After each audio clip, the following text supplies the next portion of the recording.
UFC 306, Riyadh season, Noche, Mexican Independence Day, whatever you want to call it. We have Sean O'Malley versus Merab Dvalishvili at the Sphere, which I will say, the card's alright. It's not too bad. It's not as good as what everyone was expecting per Dana White. So we're going in there during Mexican Independence Day, and I'm going to put on the greatest live event anybody's ever seen. But we do have some good fights on the card. We have Brian Ortega versus Diego Lopes, which has been rebooked from UFC 303. Definitely keen to see how that works out on the ground. Then we've got the trilogy between Alexa Grasso and Valentina Shevchenko. Obviously, we have got Sean O'Malley versus Merab Dvalishvili, which is one of my most highly anticipated fights of this year.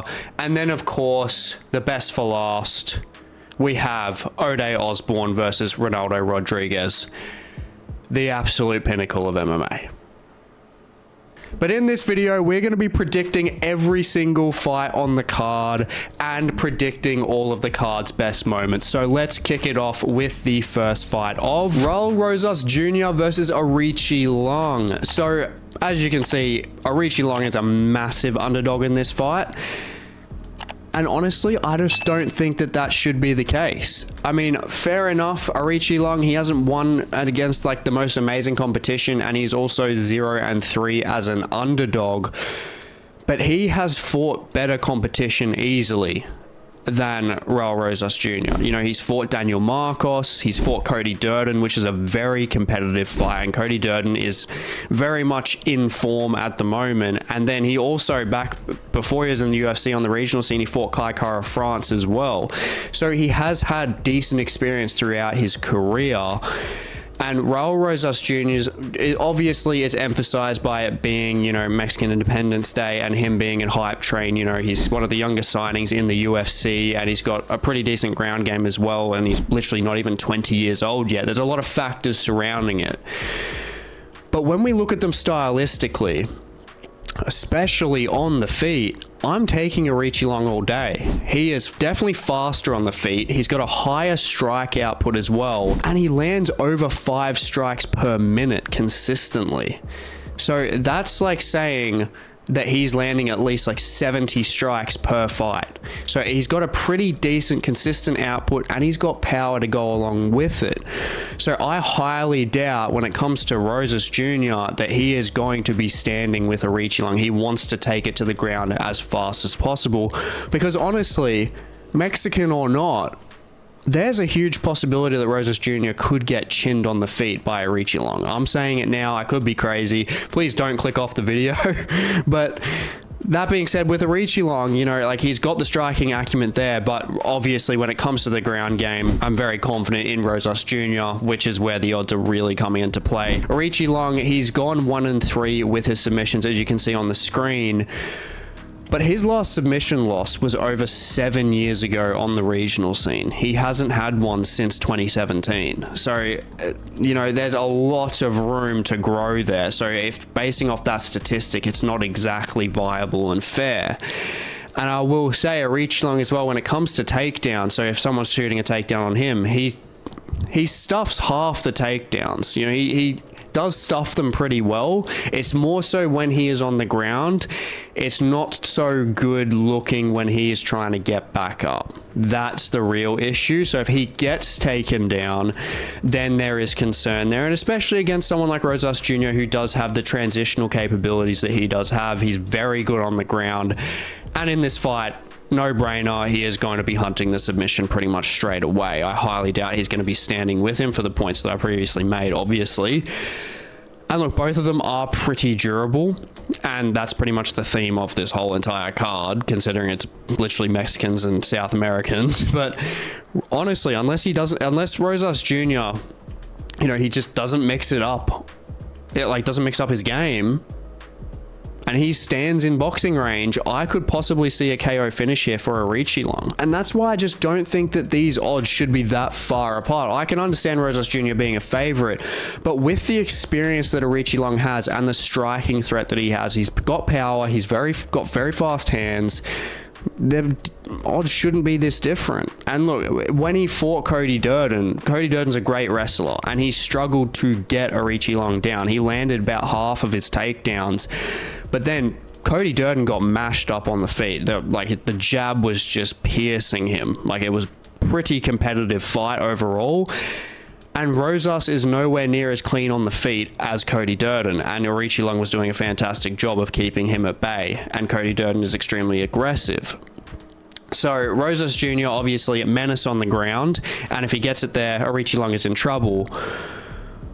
But I think with him being on the feet, hot take, I am taking Aoriqileng to win this fight by a decision. I obviously think with the durability, he is going to hold up.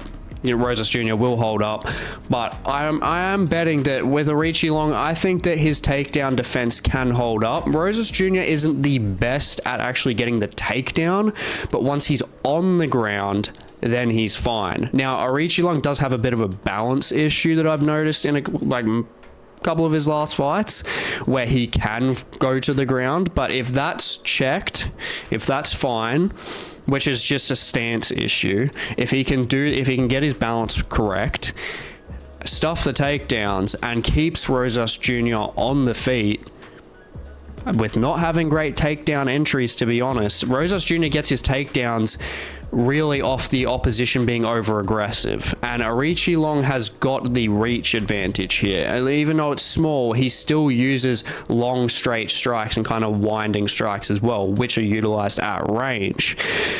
So I think there might be a bit of difficulty for Rosas to get to the ground, but if he does, fair game, that's fair enough. But I think Aoriqileng, with him landing at the higher clip, being more accurate, has more power, and he's got the experience there. I think unless Rosas Jr. doesn't get him down, I think it's Aoriqileng's game to win by a decision here.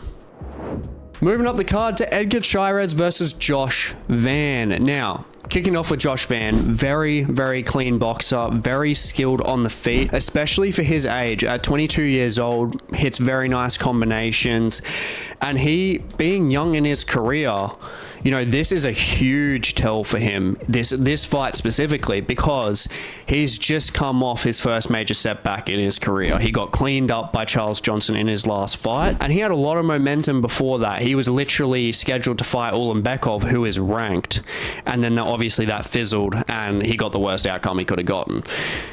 Now, with that, obviously getting brutally KO'd, it's just going to really tell whether he has what it takes to actually make it back into that top 15, if he is mentally prepared to do so. And Edgar Chairez isn't an easy fighter to take on straight after a loss like that, to be honest. Edgar Chairez, very sound with his striking. Got decent submissions, very nasty guillotines as well. A lot of good submissions off his back. But when we look at Josh Van, good cardio. He's got very good cardio, better than Chairez, I think, and his striking, I think, is just a lot cleaner. He lands very nice, like 3-punch combinations. Most of his combinations, very good leading off the jab. One of the best ones that I like that he used, I believe it was against Borjas. He just destroyed Borjas with the jab and then just ripped him twice to the body afterwards, and then he throws a right straight down the pipe and then gets a left hook as well. So he's got very seamless combinations, and he mixes things together very well, especially when he's pressuring the opposition backwards. Now, Josh Van on the feet, I'm taking him there. Edgar Chairez, the ground, I'm taking him there. Very advanced with those submissions off his back. Obviously the guillotines, he's very good with arm bars as well. Which, especially going to the guillotines, he almost finished Tatsuro Taira. So that is just a really big tell in terms of how dangerous he is and why Josh Van needs to keep this on the feet. And Josh Van can't get too over aggressive, because Edgar Chairez is the type of guy that will jump for a gilly. 100%. He will make Dustin Poirier proud. And that's where Josh Van does have to pace himself in terms of, if he is getting his combinations off, finding a lot of success on the feet, don't overextend, don't fully pressure Edgar Chairez, because not only with the jumping the guillotine, Edgar Chairez does have pretty good counter striking as well. That's where Joshua Van needs to make this a very much like a 1-2 straight boxing fight. He needs to make sure that he can, obviously, especially with that reach disadvantage too. He really needs to be careful in terms of the tools that he uses, but he's got the knowledge and like just that mentality and the skill there on the feet, I think, to actually get this one done. In true Mexican fashion though, this is going to be a decision win for Van. I think that he is going to outland Chairez pretty much most of the time. Josh Van is like, obviously he's got the 7-inch reach disadvantage, but his strike speed and his combinations and distance management with the boxing is better than Chairez's. So I think that's going to kind of cancel that reach out. And that's where I honestly think that he is going to outpoint and outland Chairez. More so in the second and third round. I think Chairez is going to get off to a pretty hot start and take that first round, but then I think Josh Van is going to find his momentum and take a decision win in this one to get back on track. Moving up to Yazmin Jauregui versus Ketlen Souza. So another fight where the odds are very wildly different.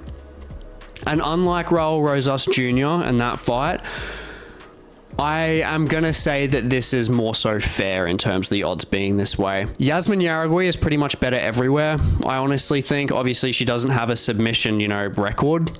But I think in terms of it getting to the ground, Ketlen Souza is going to be the one that's going to be shooting because Yazmin Jauregui is just much better than her on the feet. And Ketlen Souza is pretty non-existent on the ground anyway, to be honest. She doesn't really offer that much.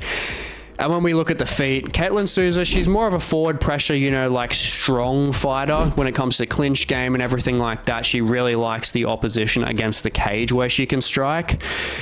But Yazmin Jauregui, just much better all over when it comes to being on the feet. She's got faster hand speed. Her 1-2s are very crisp, very fast, very accurate.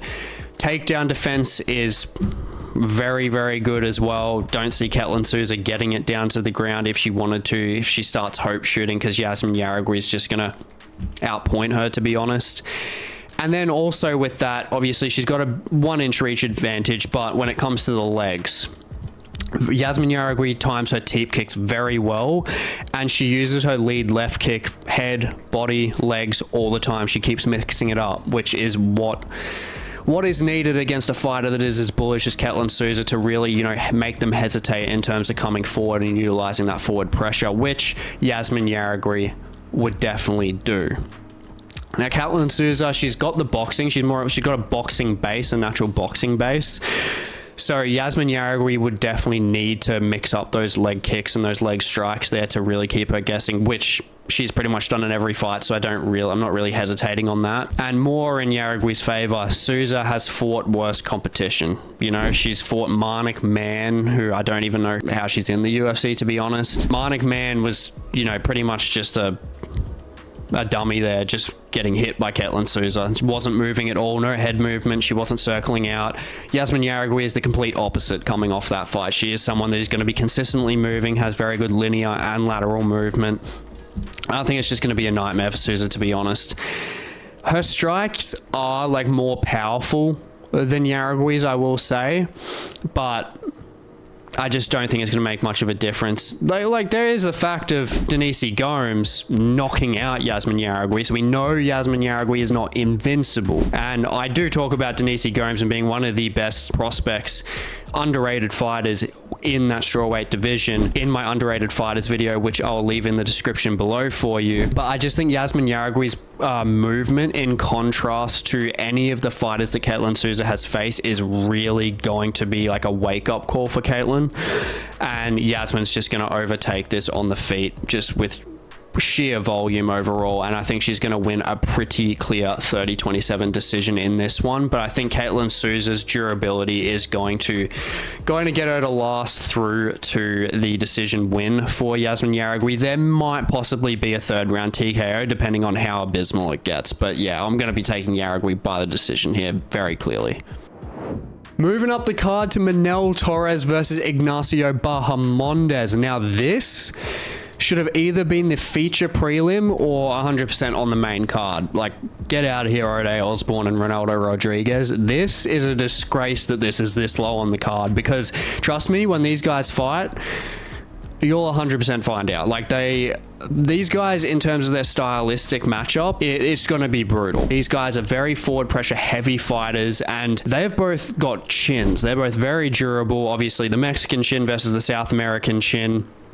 And these guys are 25-4 when it comes to finishes. They are consistent, brutal finishers. And Ignacio Bahamondes, he is massive for the division. He's 6'3", 75.5-inch reach, and he's got a very, very good striking arsenal, whether it's in the clinch, whether it's at range, and also on the back foot. He's actually, even though he's a forward pressure freak, he's very good on the back foot when it comes to uppercuts. He's very good at timing his uppercuts when someone tries to switch the momentum on him, which he showed against Giagos, who he absolutely destroyed, and against Ludovic Klein, which, you know, he obviously got beaten by him, but he did make it fairly competitive. And then to top it all off, his spinning back kicks. We don't really need to talk much about those. And he's got the reach advantage in this matchup, which with his straight strikes that he utilizes very well, obviously with that frame, it's emphasized even more so that he's got the longer reach in this fight. Now, I will say, as good as his striking is, he can get very over aggressive when it comes to the exchanges. He's shown that in most of his fights, and that's my biggest concern. It's his strike defense. He has pretty bad head movement, which I think also like is attributed to his frame, and he pretty much almost never like moves side to side, and that's where he's gotten touched up in a lot of his fights, and that's what you do not want to be doing against a guy like Manuel Torres. Torres is a killer. He hasn't been out of the first round in 6 years, and he has one hit brutal KO power, and he flings crisp two-strike combinations and obviously elbows from hell. But the bigger issue is he is more well-rounded, so it's giving him more weapons than Bahamondes does have, especially that's mainly in contrast to their ground games. Bahamondes doesn't really have anything on the ground that we have actually seen. You know, he's not bad at getting up. He's got some decent get-ups, some tools to get up. Whips in a whizzer pretty well. But Manuel Torres, you know, 7-2 with submissions. He's very well-rounded. But can Manuel Torres get Bahamondes to the ground with an 85% takedown defense, being very good at sprawling, having good leg reach to then push back? That is where it's a bit of an issue. Bahamondes does have a fair bit of scar tissue as well, though. So it means it bleeds very easily, which I'm positive Manuel Torres is going to take advantage of that and open him up. So if it gets to a decision, that could be a concern for Bahamondes. But Manuel Torres, I don't really have good feelings about him going to a second to a third round with his pace that he puts on. Manuel Torres has never fought someone as durable as Bahamondes. Now, Bahamondes has been in some wars that have consistently gone 3 rounds, and his cardio doesn't wane. Now, I'm pretty confident Manuel Torres's cardio is not going to keep up with Bahamondes. And Manuel Torres, when it comes to his striking as well, he is a sucker for putting his hooks so wide to just generate so much power on them to shut people's lights out, which he's done a good job of. But he hasn't fought someone this much just bigger in frame than him. You know, he hasn't fought someone this tall. You know, he's fought a lot of compact, like durable fighters, but Bahamondes is durable, but he's very tall. He's got a longer reach, and he's got the straight strikes down the pipe, which Manuel Torres is extremely susceptible to. I mean, he has been hurt in every single one of his UFC fights and has somehow won all of them in the first round, 2 by KO, 1 by submission, which is ridiculous. But going against a guy like Bahamondes that has a different kind of durability, can utilize the range, and has the tools to like really mix up that striking, especially just starting off with the straight strikes. If he can survive Manuel Torres through that first round, and he really starts mixing up that striking arsenal while simultaneously seeing Manuel Torres' cardio go down and down and down, I think Ignacio Bahamondes is getting a KO TKO finish around the third round. Second or third round, I think it's going to go down to that point if Manuel Torres cannot get Bahamondes out of there in the first. I think that that's where it's going to happen, around the halfway point of the actual fight. Around 7.5 minutes, it's going to be going downhill for him if he hasn't gotten him out of there already. And with that, I think Ignacio Bahamondes, yeah, I think that he could get the KO TKO finish here. Definitely, it even could go to a decision because both of these guys are extremely durable. That is the very difficult thing about this card in particular, with all the Mexicans and South Americans.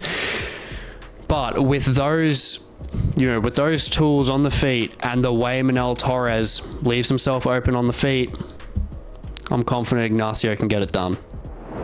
And moving up to the feature prelim, Irene Aldana versus Norma Dumont. Now, this is pretty much a battle of whether Norma Dumont can keep Irene down or not, because Norma Dumont's striking is not very impressive at all, to be honest, and Irene obviously has the boxing base, fighting out of Lobo with Alexa Grasso and all those fighters. Obviously, she does have that boxing on her side. But Norma is stronger than Irene, and if it gets to the ground, then Irene is going to be in trouble and she can't get back up. I think that's going to be an issue. And Norma Dumont, the best part of her game is making sure she can keep people on the ground. Just a really kind of grinder type of style. Good in the clinch, good on the ground. That's why she has so many decision wins to her name. But the experience difference here in terms of caliber of opposition is where I'm concerned for Norma Dumont, because Norma Dumont has fought Chelsea Chandler, who I don't know how she is in the UFC, and she fought an old Jermaine Durandamy for her, bantamweight debut, which she looked good in, don't get me wrong, but Jermaine Durandamy isn't the same as she used to be. And compared to Irene Aldana, I mean, Irene has beat Macy Chiasson, who was the last person to beat Norma Dumont, and then went to a war with Raul Rosas. And most of all, obviously, she got absolutely destroyed. She still fought Amanda Nunes in a 5-round fight. Now, with a combination of that consistent high-level experience and also, I think in terms of just the atmosphere and having Mexico behind her, I am pretty confident Irene Aldana is going to get the decision win here.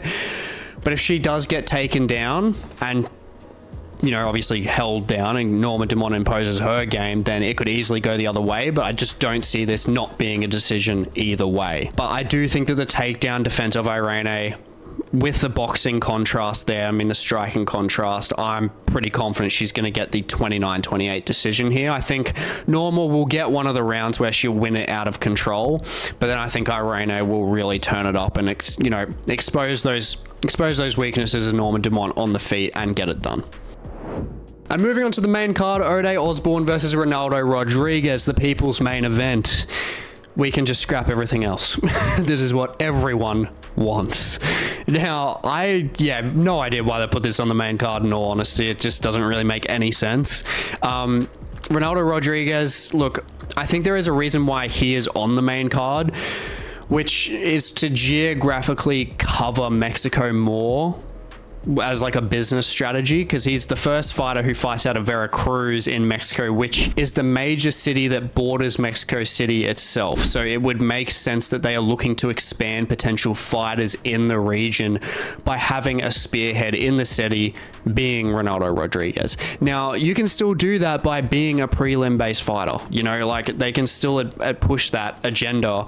They don't have to put it on like one of the supposed biggest cards they're ever going to put on ever and put this guy on who's had one fight in the UFC. Like, it doesn't really make any sense, and it's only going to get both of them hate unless they both really show out. It's realistically only going to get both of the fighters hate, so it's just not great, to be honest. That's the only reason I really have. Could have been done on the prelims, to be honest. It's just, shouldn't be on the main card.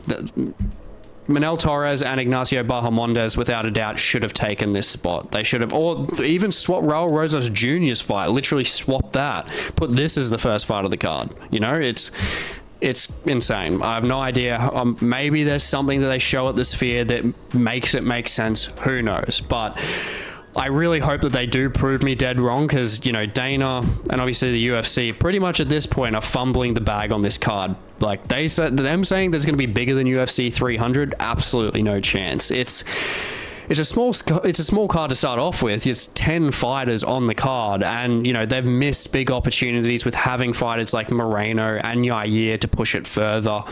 Obviously, Yair has just been pushed back to a later date, and Moreno wasn't ready at the time. And they've really just constricted themselves to sticking to a Mexican-based event, because it really just cuts down their options. There's the only one that they really have there that's not that case is Sean O'Malley and Merab, which Merab is B-Tech Mexican at this point. So look, he's more Mexican than Henry Cejudo at this point. But look, you look at the sales, they've just been plummeting. The sales of the ticket prices have been dropping and dropping and dropping. So it just is not a good tell that things are going right. I really do feel like they've screwed this one up, and they've screwed that opportunity at the Sphere.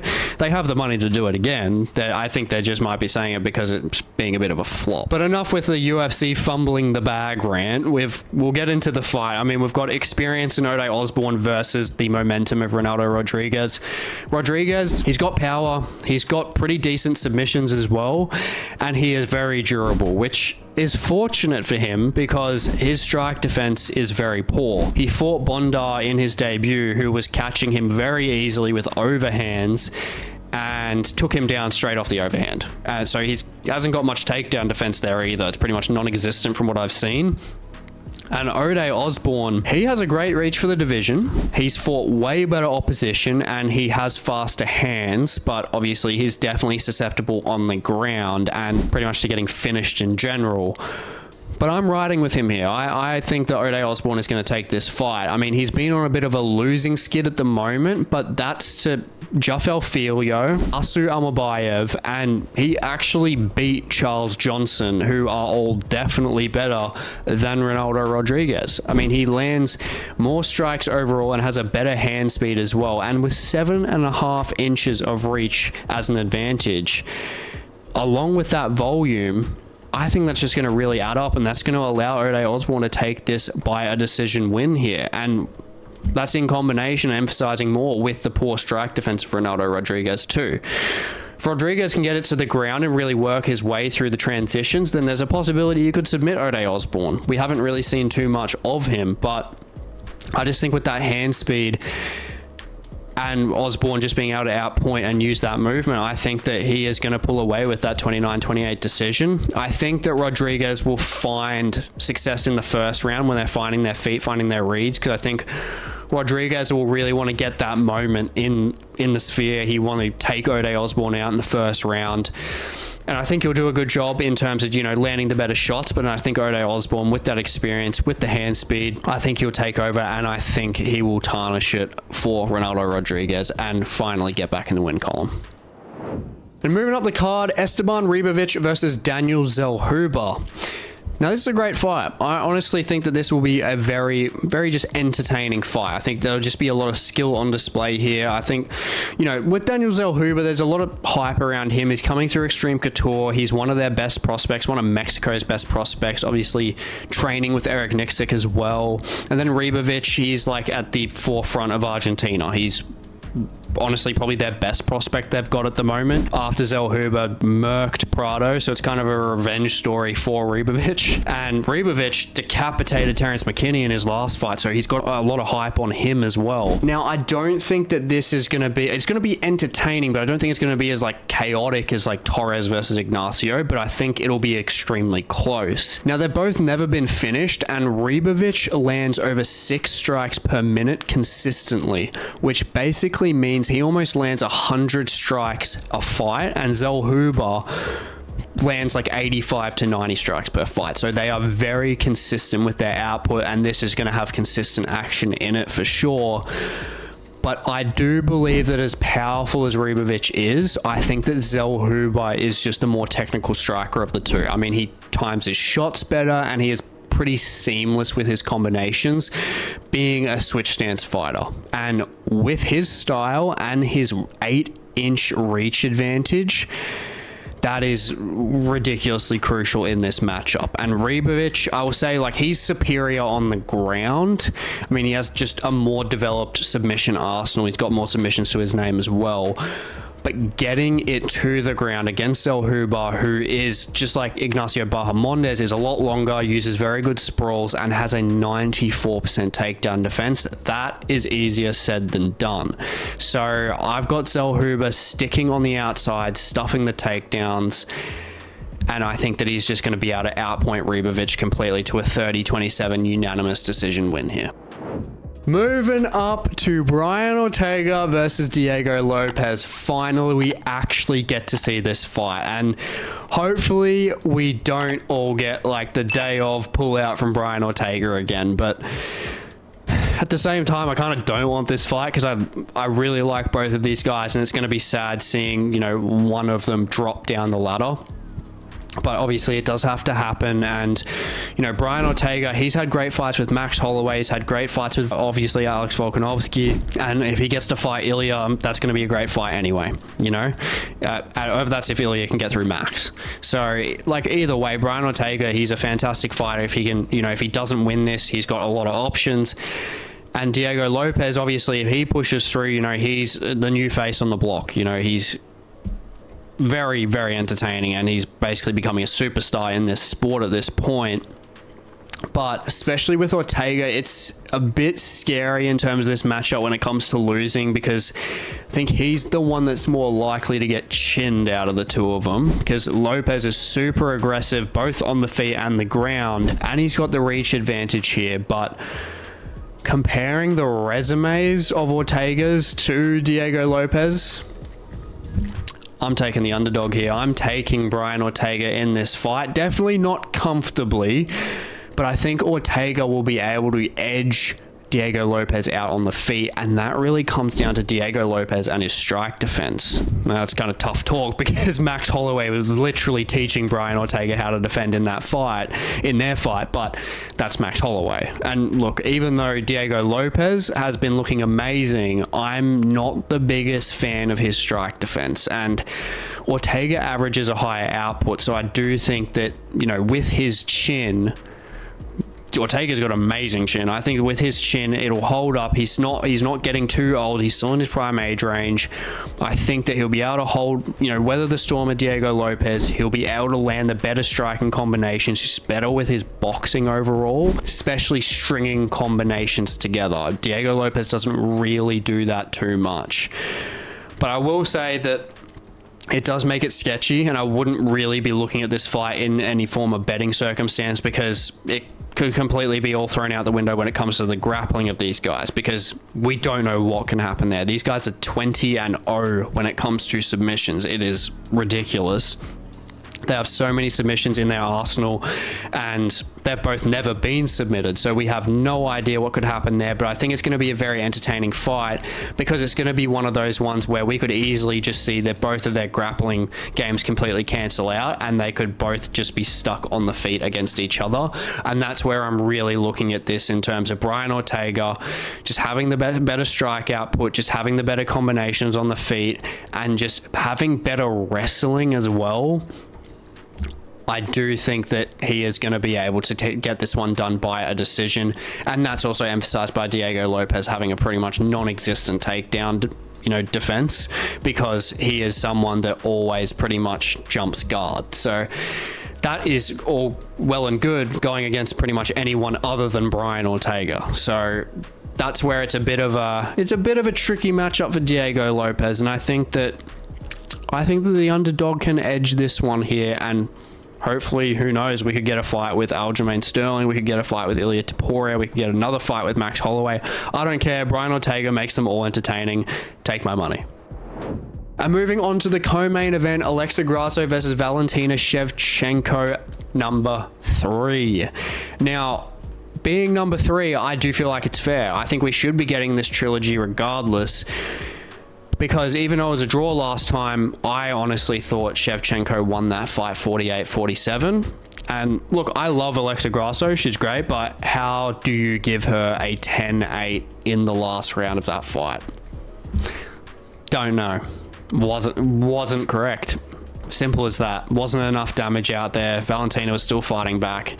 In no way, shape, or form, that was a 10-8. So, obviously, leading up to that point, you know, it's bit more salty in terms of that for Valentina Shevchenko. You know, she's been stiff in the Amanda Nunes fight as well, so it is tricky for her, but that's a big mental game. That's why I really pointed out we're gonna see if Valentina is gonna come back and be like, this is never happening again. You know, I'm never getting screwed by the judges again.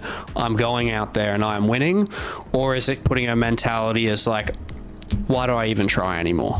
You know, that could be a big tell in this fight. And look, stylistically, we know enough about them. I mean, they've gone like 40 odd minutes against each other and they're pretty evenly matched. You know, Grasso, I'll say, generates more power in the exchanges on the feet, which is pretty evident from the last fight. She dropped Valentina Shevchenko.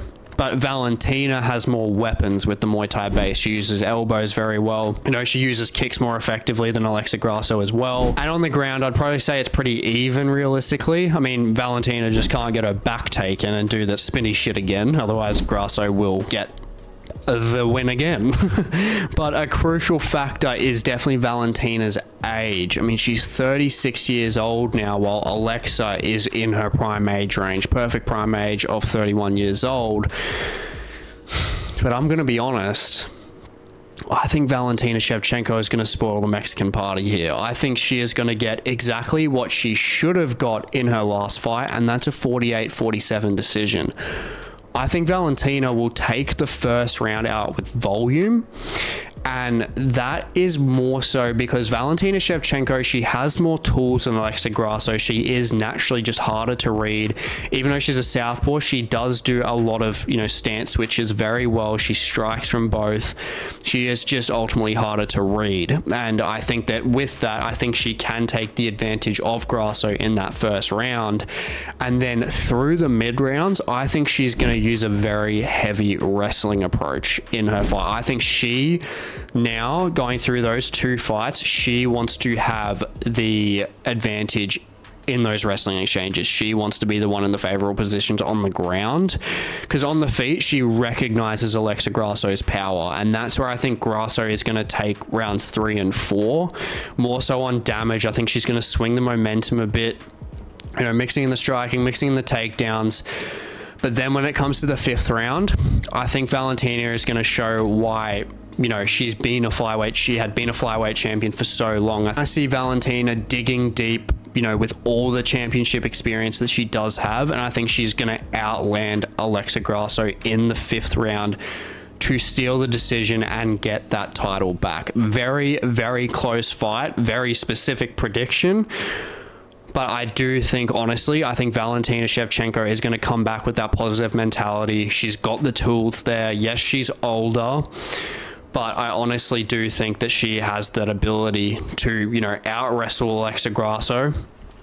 I think that she can mix it up well on the feet, you know, get the kicks going, get the elbows going in the clinch. You see Alexa Grasso is extremely aggressive when it comes to clinch game and everything like that. It makes it extremely close. That's why I'm saying it's probably going to be a 48-47, or honestly, it might even be a split decision. I wouldn't even be surprised with maybe like a 3rd round sway. But ultimately, I'm going to take the former champion in this one to get it done by an underdog win. And moving on to the main event, Sugar Sean O'Malley versus the true Mexican Merab Dvalishvili. This, along with like Izzy versus DDP for me, is the fight that I've been most keen for this year, because the contrast in their styles is putting up so many question marks, which is what makes a good fight. Like, will O'Malley be able to deal with the cardio wrestling onslaught of Merab, or, you know, what does the ground game actually look like of Sean O'Malley? And on Merab's side, can Merab deal with the range and accuracy of O'Malley, and can he finish him on the ground? Or can O'Malley even outposition Merab on the ground and submit him? Or can Merab make it dirty on the feet in the clinch and take out O'Malley? You know, like, it's insane. Like, there are just so many possibilities in this fight. And look, Sean O'Malley, he is a striking genius. You know, his striking is just off the charts. He's seamless with his switch stance fighting. He mixes up long range strikes, short range strikes. Obviously his counter striking, unlucky Aljamain Sterling, is fantastic. And then Merab Dvalishvili is just a cardio freak of nature. He just doesn't slow down, got the best gas tank in UFC, probably MMA, to be honest. He is just a freak of nature. So it just really, really puts those questions into place. Like, what are we going to get here? And honestly, I'm very confident about my result in this fight, to be honest. And I honestly think O'Malley is going to KO him. I think O'Malley is going to take Merab out. And I think it's going to be brutal because O'Malley is just such a sniper. He's got the ridiculous amount of reach on him as well. 4 inches of reach in a title fight with that height difference as well. Just the overall frame difference. And O'Malley's just composure in there as well. And looking at Merab's track record of him in fights, you know, against like Moraes, against Henry Cejudo, he has been hurt by these guys, like bad. Like he has been dropped, he has been wobbled, and it's always like a left hook. It's always on the side of Merab's chin. And Sean O'Malley is just studying that 24/7. Like there's no ifs, ands, or buts about that. He is looking for that chin from the first second. And honestly, I think O'Malley will probably get that KO win in the first round. I think he's going to take him out in the first round. Now, it's not all, you know, well, that's just one and done. It's simple as that. It could easily go the other way. Merab, 100%. If Merab drags this anywhere past the third round and starts breaking Sean down, Sean could honestly just be screwed because Merab will not slow down unless he, to slow Merab down, you need to chin him. And Sean is the guy to do it. But Merab, like, honestly, he's just such a weird kind of fighter. You know, he has 4 finishes to his name and 13 decisions. He's a guy that is just built for 5-round fights. And, you know, going into this fight, never would have really thought about like him even being close to beating someone like O'Malley until he fought Petr Yan. Going 5 rounds with Petr Yan, landing like 200 strikes and just, you know, timing his takedowns extremely well to the point where Yan couldn't effectively counter strike. And Yan's one of the best boxers in the UFC, which is extremely impressive. But the big difference here is the frame. It's just the frame. You know, Merab and Petr Yan are basically the same height. Sean O'Malley is a giant compared to Merab, and he's got the knees, he's got the hooks, you know, he's got all the striking you could ask for. So I am extremely confident with this. I've got Sean O'Malley getting the KO in the first round. I honestly think that it's going to go pretty similar to the way he knocked out Aljamain. I think he's going to find a left hook. I think he's going to find a beautiful left hook right when Merab's coming in, clean him up. He's going to drop him and he is going to brutally ground and pound him out, split Merab from consciousness. It's going to be a worse KO finish than it was for Aljo, and I think Merab's going to sleep. And moving on to our fight card awards, kicking it off with fight of the night, Manuel Torres versus Ignacio Bahamondes. Pretty clear for me here. Obviously, stylistic chaos between these two. You know, very forward pressure heavy fighters. KO power for days. Torres has got the submissions. Ignacio Bahamondes has got the striking arsenal. He's got the heel kicks. He's got the elbows. He's got pretty much everything there. And they're both durable as hell.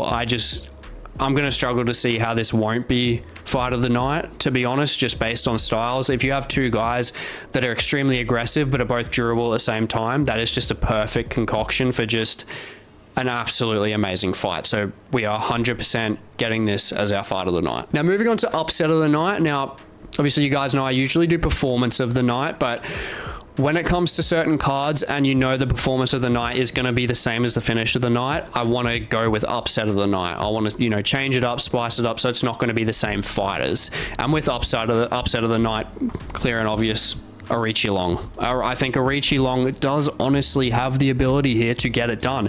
I might look like an idiot. Who knows? We're going to obviously see on the weekend. But Aoriqileng, he has the striking arsenal there. You know, He's got pretty decent takedown defense. Raul Rosas Jr. doesn't have the best takedown entries.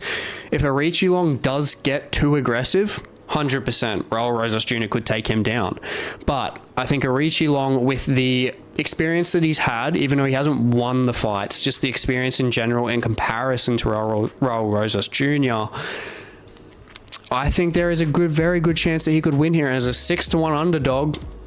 Why not? And moving on to fighter to watch, I am going with Daniel Zellhuber. Daniel Zellhuber, without a doubt, I think since his fight with Trey Ogden in his UFC debut, he's just improved and improved and improved. You know, he would just not let his hands go in that first fight with Ogden, and then you fast forward to the Prado fight and he is absolutely annihilating. So he is clearly just growing and growing and growing with confidence, and getting to see him fight a very dangerous guy like Ribovics, who literally decapitated Terrence McKinney, I think it's just going to be a really good judge of character to see how he goes under pressure against a real KO threat, and I think he is going to do extremely well and win every round. And moving on to finish of the night, Osbourne. No, clearly Sean O'Malley. Without a doubt, this guy is just a striking fiend. He is so good in either stance, extremely accurate, ridiculously good output, and I think he is teed up to absolutely annihilate Merab Dvalishvili. I have nothing against Merab. I actually like him. He's pretty entertaining.